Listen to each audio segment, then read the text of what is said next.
So when we see something like a dynamic effort, this means we're looking to move whatever the movement is, looking to move the bar for speed. Dynamic effort could also mean seated box jumps or box jumps for max height, something like that, or for max effort.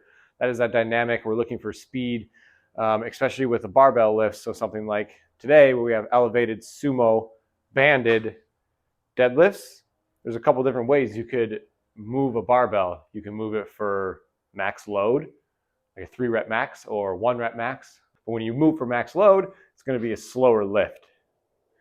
You could also move for repetitions. So if we drop down to like a 60% of your 1-rep max deadlift, and we did 3 sets of 12, 4 sets of 12, it's for repetition.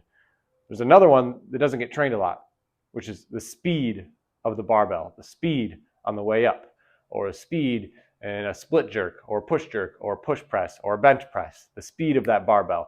So that's what dynamic effort is training, is the speed of that barbell.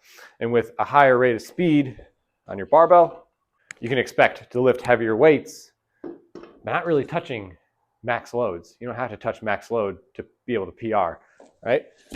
It certainly helps. It's certainly a way, and we still do it, but we're not going to avoid moving this bar with speed. So with a sumo deadlift, when we band it and we elevate it, we're going to step in one band. This is just one way to do it. There's several other ways. The band goes over top of the bar.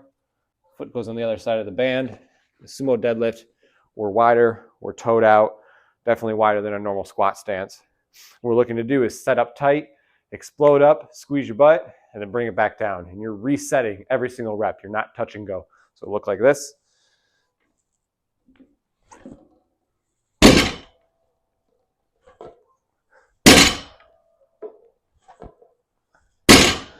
So you notice, especially as it passes my knees, boom, explode, finish hard at the top every single time.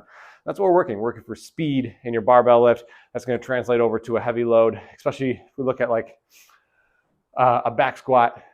We find that sticking point in a back squat, right? Where we go down, come up somewhere around in here. If we have a max load, it's going to be real slow. Sometimes we can't overcome it. We have to bail. What dynamic effort, speed work for back squats in particular. We go down, work on exploding through every time, exploding through, or like with a box squat, going down, exploding off the box. Once we get to a max load, we're going to have so much speed that that sticking point is going to be negligible. We're going to be able to push through it, right? So that's a dynamic effort in a nutshell.